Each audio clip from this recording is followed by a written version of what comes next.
Welcome back to Venkat 95 views. Hello hi வணக்கம் மக்களே. இன்றைக்கி பிக் பாஸ் சீசன் 9 வெற்றிகரமாக கோலாகலமாக தொடங்கிருச்சுங்க. அதை பற்றி தாங்க நம்ம பார்க்க போகிறோம்.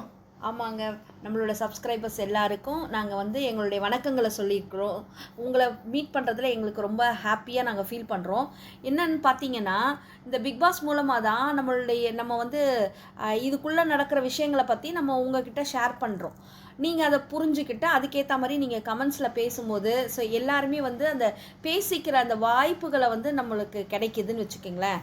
இப்போ இதில் பார்த்தீங்கன்னா பிக் பாஸ் சீசன் 9 அப்படின்னு எடுத்ததுமே ரொம்ப நல்ல சூப்பராக ஸ்டார்ட் பண்ணுவாங்கன்னு பார்த்தோம். ஆனால் அதில் இருக்க செட்டு, லோகோ எல்லாமே ரொம்ப கிராண்டாக இருக்குது இந்த தடவை. இதில் ஒரே ஒன்று என்னென்னா, கொஞ்சம் டல்லாக பேசுகிறாங்க நம்ம விஜய் சேதுபதி சார். ஏன் அப்படின்றது எங்களுக்கு தோன்ற வகையில் நாங்கள் வெளியில் நடக்கிற சில அரசியல் சூழ்நிலைகள்லாம் இருக்கு இல்லையா, அதனால் எல்லாருமே பேச தயங்கி எதை பேசினாலுமே இந்த நேரத்தில் அரசியலாக ஆகிட போகுதுன்றதுனால அவரும் அந்த அமுக்கி வாசிக்கிறாங்க அப்படின்னு சொல்லுவாங்க இல்லையா, கொஞ்சம் அதனால் பேச்சுக்களை எல்லாருமே ரொம்ப குறைவாக கையாளுறாங்களா ஏன் அப்படின்னு தெரியல. ஏன்னா இவ்வளோ ஒரு கிராண்ட் ஓப்பனிங்கு, இது ஏன் இப்படி பண்ணுறாங்க அப்படின்னு எங்களுக்கே அந்த சூழ்நிலையே இப்படியா இருக்குமோ அப்படின்றது புரிஞ்சு. ஆமாங்க, ஏன்னா விஜய் சேதுபதி சாருடைய ஒரு ஃபேஸில் எந்த தேஜஸுமே இல்லை. அது என்னமோ எப்படி சொல்கிறது, ஒரு 10 வாரம் 15 வாரம் நிகழ்ச்சிக்கு அதுக்கப்புறம் பேசுகிற மாதிரி ரொம்ப டல்லாக இருந்தார். அவர் கொஞ்சம் எனர்ஜெட்டிக்காக இல்லை.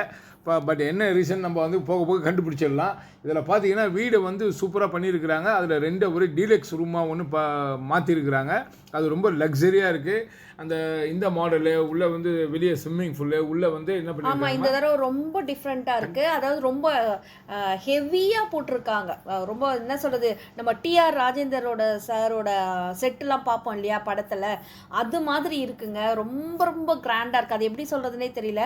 நீங்கள் பார்த்துருந்தீங்கன்னா அது எப்படி இருந்ததுன்றதை நீங்கள் கமெண்ட் செக்ஷனில் பதிவிடுங்க. அதுக்கு விஜய் சேதுபதி சார் அந்த வீட்டை சுற்றி காமிக்கும் போது கூட 2 பேருக்கும் ஒரு பேர்லாம் வச்சுருப்பாங்க. முனுசாமி அண்ணன், மேரி அக்கா அப்படின்றதெல்லாம் அது மாதிரி எவ்வளோ ஒரு கிராண்டாக அந்த ஆர்ட் அது பண்ணாங்க இருக்கிற அந்த பண்ணவங்களுக்கு ரொம்ப தேங்க்ஸ் சொல்லலாம். ரொம்ப அழகாக இருக்குது. ஆனால் இந்த தீம் எப்படி இருக்குது பார்த்தீங்கன்னா ரொம்ப டார்க் மோடாக இருக்குங்க. அதனால் மென்டலி அவங்கள கொஞ்சம் அப்படியே டிப்ரெஸ் பண்ணாதான் அது மாதிரி பண்ண முடியும். கேம் இன்னும் சூடு பிடிக்குன்றதுனால இவங்க எல்லாமே இந்த தடவை டார்க் தீம் கொண்டு வந்திருக்காங்களான்றது போக போக தான் தெரியும். ஸோ இங்கே வந்திருக்கிற எல்லாருமே இந்த இன்ஃப்ளூயன்சர்ஸ் யூடியூபர்ஸாக இருக்கிறதுனால எல்லாருமே ஈக்குவலாக போட்டி போடுவாங்கன்றது மட்டும் ஆமாங்க, எல்லாருமே பார்த்தீங்கன்னா ஆட்டிடியூட் ஓவராக இருக்குது, அப்புறம் போல்ட்னஸ் ஓவராக இருக்குது. அவங்களுக்கே ஒரு செல்ஃப் ரெஸ்பெக்டோ, அதாவது ஒரு ரொம்ப ரூடு, அது எல்லாமே கலந்த ஒரு சீசன் தான் இதில் பார்த்தீங்கன்னா ஒரு 20 பேர் உள்ளே இறக்கியிருக்கிறாங்க. இதில் விஜய் டிவி ப்ராடக்டும் இருக்குது. மற்றபடி இன்ஃப்ளூயன்சர்லாம் அதிகமாக இருக்கிறாங்க, யூடியூபர்ஸ் இருக்காங்க. இதெல்லாம் என்ன நடக்கும்னா எல்லாருமே நல்லா வாய்ஸ் அவுட் பண்ணக்கூடிய ஆளுங்க தான். அதனால் இப்போ ஃபஸ்ட்டு டே 1லேயே இந்த ப்ரோக்ராம் முடிஞ்ச உடனேவே லைவில் பார்த்தீங்கன்னா இந்த திவாகர்னு தெரியும், அந்த வாட்டர்மெலான் திவாகர்னு சொல்லுவோம், அவருக்கும் பார்வதி விஜய், அந்த பார்வதிக்கும் ஒரு சின்ன ஒரு கிளாஸ் ஆயிடுச்சு.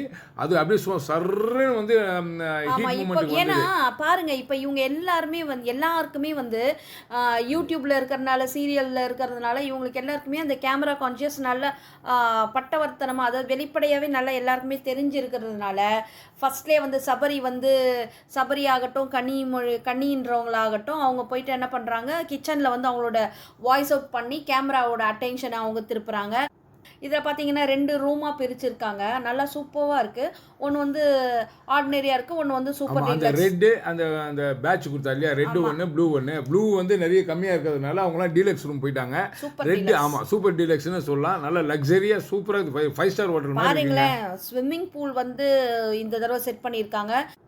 அடுத்தது அவங்களுடைய ரூமில் பார்த்தீங்கன்னா ஜக்கூசி மாடலோட பாத் டப் இருக்குது. ஸோ இது மாதிரி ரொம்ப லக்ஸரியாக ரொம்ப கிராண்டாக இருக்குங்க. நீங்கள் செட்டை பாருங்கள், பார்த்து என்ஜாய் பண்ணி என்னென்னலாம் உங்களுக்கு பிடிச்சிருக்குதுன்றத கமெண்ட் செக்ஷனில் போடுங்க. நீங்கள் பார்த்து சொல்லுங்கள், இந்த விஜய் சேதுபதி சார் உண்மையிலேயே டல்லாக இருந்தாரா இல்லைன்னா அவருடைய ஆட்டிடியூடே அப்படி தானான்றதை நீங்கள் கமெண்ட் செக்ஷனில் பண்ணுங்கள். அவரோட ஆட்டிடியூட் அப்படி இல்லையே, கொஞ்சம் ஃப்ரீயாகவே பேசவே இல்லை. அவர் ரொம்ப ஒரு மாதிரி ரொம்ப டல்லாக இருந்தது அவரோட வாய்ஸு. ஏன்னா அவரை நம்பி தான், அவரை எப்படி ஹோஸ்ட் பண்ணுறாருன்றத பார்க்கறதுக்காக தான் நம்ம எல்லாருமே வந்து அந்த சாட்டர்டே சண்டேஸ்க்காக வெயிட் பண்ணுவோம். ஃபஸ்ட்டு டே இன்னும் கிராண்டாக அதுக்காக அவர் மெனக்கிட்டு இருப்பாரு அப்படின்றதுனால தான் நம்ம எதிர்பார்த்தோம். ஆனால் எதிர்பார்ப்பு பார்த்தீங்கன்னா ஃப்ளாப் தான். அவர் வந்து ரொம்ப என்ன சொல்றது, ஒவ்வொருத்தரையுமே கூப்பிட இன்வைட் பண்ணும்போது கூட வாங்க அப்படின்னு சொல்கிறதா இருக்கட்டும், பேசவே இல்லைங்க. அவரு பேசுறதுக்கு ஒன்றுமே வாய்ப்பே இல்லை அப்படி தான் சொல்ல முடியும். ஒரு ஹோஸ்ட் பண்ண வந்தவர் ஓரளவுக்கு பேசுவார். போன சீசனில் இருந்தது கூட இந்த சீசனில் இல்லை. அதனால் வெளியில் அதுக்காக தான் நாங்கள் கேட்குறோம். ஏன்னா அவர் எப்படி நம்ம பேசுறதுன்னு இதை தெரியல. வெளியில் இருக்கிற சூழ்நிலையின் காரணமாக அவரும் பேசாமல் இருக்கிறாரா, இல்லை அவர் அதால் மென்டலி அவர் வந்து கொஞ்சம் டிப்ரெஸ்டாக இருக்கிறாரா அப்படின்றதும் தெரியல. உங்களுக்கு ஏதாவது ஐடியாஸ் இருந்தது, உங்களுக்கு ஏதாவது தோணுதுன்னா அதையும் நீங்கள் வந்து கமெண்ட் செக்ஷனில் போடுங்க. இதை பற்றி வெளியில் இருக்கிற சூழ்நிலைகள் பற்றி பேசலாம்னாலும் அதையும் நீங்கள் கமெண்ட் செக்ஷனில் போடுங்க. அதுக்கு கூடிய சீக்கிரம் இன்னொரு சேனல் வந்து ஓப்பன் ஆகுது நம்மளது. அடுத்தது பார்த்தீங்கன்னா இந்த கேம் ஷோவுக்குள்ளே வந்திருக்கிற எல்லாரோட மனோபாவங்களும் எப்படின்னா ஃபஸ்ட்டுலேயே நம்ம யாருன்றதை காட்டணும் அப்படின்ற மாதிரி தான். ஏன்னா பிக் பாஸ் ஃபஸ்ட்டு டேவே டஃப்பாக இருக்கும், பயங்கர டஃப்பாக இருக்கும்ன்ற மாதிரி அவர் ஒரு அனௌன்ஸ்மெண்ட் கொடுத்துட்டாரு. ஆமாம், ஏன்னா இப்போ நம்ம ஜென்ரலாக பார்த்தீங்கன்னாவே வந்து 15-20 நாள் எல்லாம் டம்மியாக உட்காந்துட்டு இருப்பாங்க. ஆனால் இந்த வாட்டி டே 1லேயே ஹெவியாக இருக்கும். அதாவது 50வது நாளில் நம்ம பார்க்குற ஒரு பவர் வந்து டே 2ல் டே 1ல் இருக்கும் அப்படின்னு சொல்லிட்டாரு. அதனால் எல்லாமே வெல் ப்ரிப்பேர்டாக ஆகுறாங்க. இப்போ நைட்டு கூட இப்போ டிஸ்கஷன் போயிட்டுருக்கு, அவங்கங்க டீம் ஃபார்ம் பண்ணுறாங்க, கேங் ஃபார்ம் பண்ணிட்டு தான் இருக்கிறாங்க. ஆமாம், ஏன் இப்படி சொல்கிறேன்னா ஒரு சின்ன எக்ஸாம்பிள். உள்ளே நுழைஞ்சதையுமே அந்த தண்ணி வர்ற விஷயத்தை பார்த்தீங்கன்னா ஆன் ஆஃப் மோட் வச்சிடுறாங்க. ஆன் பண்ணுறது ஆஃப் பண்ணுறது. ஒரு சிலர் வந்து ஆன் பண்ணலாம், ஆன் பண்ணால் யூஸ் பண்ண முடியும் அவங்களால. பாத்ரூம் போனால் நம்ம ரெஸ்ட் ரூம் போகிறாங்க, அவங்க தண்ணி அங்கே வரலை, அப்போ இங்கே வந்து ஆன் பண்ணால் தான் உள்ளே தண்ணி வரும் அப்படின்ற மாதிரிலாம் இருக்குது. ஒரு சிலர் வந்து இல்லை ஆஃப் மோடில் ஃபஸ்ட்டுலேயே வந்து இந்த இதுவில் இன்ஃப்ளூயன்சர் யூடியூபர் தான் அந்த கலையரசன் சொல்லிட்டு. ஸோ அவர் வந்து என்ன சொல்கிறாரு, இல்லை ஆஃப் மோட்லேயே இருக்கட்டும் அப்படின்றாரு. ஸோ அவர்லாம் வந்து ஃபஸ்ட்லேயே ஸ்டார்ட் பண்ணுறாங்கன்னு நினைக்கிறேன். ஸோ எந்த அளவுக்கு வந்து ஏன்னா ஃபஸ்ட்லேயே வந்து நீரும் நெருப்பும் சண்டை போடுற ஒரு தீமாக தான் வந்து ஃபஸ்ட்லேயே இவங்க செட் பண்ணி தான் உள்ளே அனுப்புகிறாங்க. அதுதான் அந்த வெளியில் காமிச்சிருந்தாங்க. ஏன்னா அந்த ஸ்டேஜில் பார்த்தீங்கன்னா ஒரு பக்கம் நெருப்பு, ஒரு பக்கம் வந்து அந்த ஃபயர் மோடு ரெட்டு கலர், ஒரு ப்ளூ கலர் அப்படி இருந்துச்சு. ஸோ எங்களோட கான்செப்ட் எங்களுக்கு இப்படி தான் தோணுச்சு.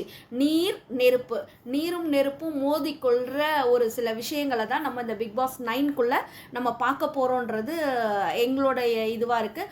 நீங்கள் என்னவா யோசிக்கிறீங்க? ஏன்னா அங்கே உள்ளே வந்தவங்க எல்லாருமே ரெட்டுன்னா ஃபயர், ரெட்டுன்னா உழைப்பினுடைய அடையாளம் அப்படிலாம் சொன்னாங்க. அப்படி இல்லை, நெருப்பு அதிகமாகும் போது நீரை வச்சு அணைக்க ட்ரை பண்ணுவாங்க. நீர் வந்து குளிர்ச்சி தரும். ஸோ நெருப்பு வந்து ரொம்ப ஓவராக போச்சுனாலும் பிரச்சனை தான், நீர் ஓவராக போச்சுனாலும் பிரச்சனை தான். ஆடவும் கூடாது, அடங்கவும் கூடாதுன்ற ஒரு கான்செப்ட் தான். ஆமாம், நெருப்பு அதிகமாச்சுன்னா நம்ம காட்டு தீ அப்படியெல்லாம் பார்த்துருக்கோம். ஸோ அது மாதிரியான ஒரு மோடம் உள்ளே இருக்கும். நீரோட தன்மை எப்படி இருக்கும், சுனாமி வந்தால் எப்படி இருக்கும், அது மாதிரியான ஒரு தன்மையும் இருக்கும். ஸோ குடிக்கவும் யூஸ் பண்ணலாம், இதை வந்து மற்றவங்களை இது பண்ணுறதுக்கும் யூஸ் பண்ணலாம். 2 ப்ராடக்ட்டுமே நம்மளுக்கு அப்படி தான் தோணுது. ஸோ உள்ளே இருக்கிற ஆளுங்கள்லாம் நீரை கையாள போகிறாங்களா, நெருப்பை கையாள போகிறாங்களா, பொறுத்திருந்து தாங்க பார்க்கணும். ஆக மொத்த மக்களை இந்த வீடியோ உங்களுக்கு கண்டிப்பாக பிடிச்சிருக்கும்னு நினைக்கிறேன். பிடிச்சிருந்தா லைக் பண்ணுங்கள், கமெண்ட் பண்ணுங்கள், ஷேர் பண்ணுங்கள், சப்ஸ்கிரைப் பண்ணுங்கள். தேங்க்யூ.